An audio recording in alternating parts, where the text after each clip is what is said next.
ಇಸ್ರೇಲ್ನ ಜಫ್ನಾ ನಗರದ ಮೇಲೆ ಉಗ್ರರು ದಾಳಿಯನ್ನು ನಡೆಸಿದ್ದಾರೆ. ಇಬ್ಬರು ಉಗ್ರರಿಂದ ಮನಬಂದಂತೆ ಗುಂಡಿನ ದಾಳಿ ಆಗಿರೋದ್ರ ಬಗ್ಗೆ ಕೂಡ ಮಾಹಿತಿ ಲಭ್ಯ ಆಗ್ತಾ ಇದೆ. ಉಗ್ರರ ದಾಳಿಗೆ 4 ಜನ ಪ್ರಜೆಗಳ ಸಾವಾಗಿದೆ, 7ಕ್ಕೂ ಹೆಚ್ಚು ಜನರಿಗೆ ಗಾಯಗಳಾಗಿದೆ.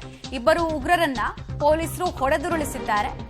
ಇಸ್ರೇಲ್ನ ಜಫ್ನಾ ನಗರದ ಮೇಲೆ ಉಗ್ರರ ದಾಳಿ ಆಗಿರೋದು. ಇಬ್ಬರು ಉಗ್ರರು ಮನಬಂದಂತೆ ಗುಂಡಿನ ದಾಳಿಯನ್ನ ಕೂಡ ಎಂಟ್ರಿಯಾಗಿ ನಡೆಸಿದ್ದಾರೆ. ಇನ್ಫ್ಯಾಕ್ಟ್ ಅಲ್ಲಿನ ಪೊಲೀಸರ ಅಭೇದ್ಯ ಕೋಟೆಯಾಗಿ ಇಸ್ರೇಲ್ ಬದಲಾಗಿತ್ತು. ಆದರೂ ನುಸುಳುಕೋರರು ತಮ್ಮ ಕಾರ್ಯವನ್ನ ಮಾಡಿರೋದು ಗೊತ್ತಾಗ್ತಾ ಇದೆ. ಇಬ್ಬರಿಂದ 4 ಜನರ ಹತ್ಯೆ. ಇದಕ್ಕೆ ಸಂಬಂಧಪಟ್ಟಂತೆ ಪೊಲೀಸರು ಕೂಡ ಆ ಇಬ್ಬರು ಉಗ್ರರನ್ನ ಹೊಡೆದುರುಳಿಸಿದ್ದಾರೆ ಅನ್ನೋ ಅಪ್ಡೇಟ್ ಕೂಡ ಲಭ್ಯ ಆಗ್ತಾ ಇದೆ.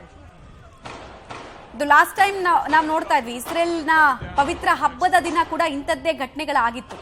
ಆ ಪ್ಯಾರಾಚೂಟ್ನ ಮೂಲಕ ಮತ್ತೆ ಗಡಿಭಾಗದಿಂದ ನುಗ್ಗಿ ಬಂದು ತುಂಬಾ ಜನರನ್ನ ಒತ್ತೆಯಾಳಾಗಿಟ್ಕೊಂಡು ಯುದ್ಧ ಶುರುವಾಗಿದ್ದೆ ಆಗ್ಲಿಂದ.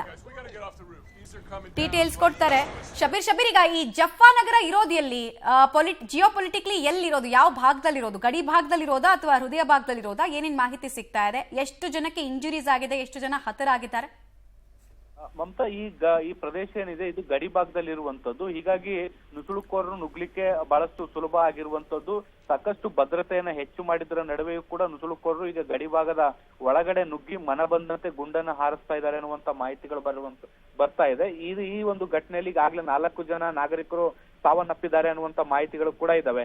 ಈಗ ಸದ್ಯಕ್ಕೆ ಆ ಸೇನಾ ಸಿಬ್ಬಂದಿಗಳು ಮತ್ತೆ ಅಲ್ಲಿರುವಂತ ಸ್ಥಳೀಯ ಪೊಲೀಸರು ಕೂಡ ಈ ಒಂದು ಉಗ್ರರನ್ನ ಸೆದೆ ಬಡಿಯುವಂತ ಕೆಲಸವನ್ನ ಕೂಡ ಮಾಡ್ತಿದ್ದಾರೆ. ಸದ್ಯಕ್ಕೆ ಗುಂಡಿನ ಕಾಳಗವೂ ಕೂಡ ನಡೀತಾ ಇರುವಂತದ್ದು. ಇವರಿಬ್ಬರೇ ಸದ್ಯಕ್ಕೆ ಉಗ್ರರು ದೇಶವನ್ನ ನುಸುಳಿದಾರ ಅಥವಾ ಇನ್ನಷ್ಟು ಜನ ಇದಾರ ಅನ್ನುವಂಥದ್ರ ಬಗ್ಗೆ ಕೂಡ ಪರಿಶೀಲನೆ ನಡೀತಾ ಇರುವಂತದ್ದು. ನಾನು ಆಗ್ಲೇ ಹೇಳಿದೆ, ಬಹಳಷ್ಟು ಗಂಭೀರವಾದಂತ ಪರಿಸ್ಥಿತಿಯಲ್ಲಿ ಈಗ ಸದ್ಯಕ್ಕೆ ನಿರ್ಮಾಣ ಆಗಿರುವಂತದ್ದು. ಜನರು ಕೂಡ ಆತಂಕದಲ್ಲಿದ್ದಾರೆ.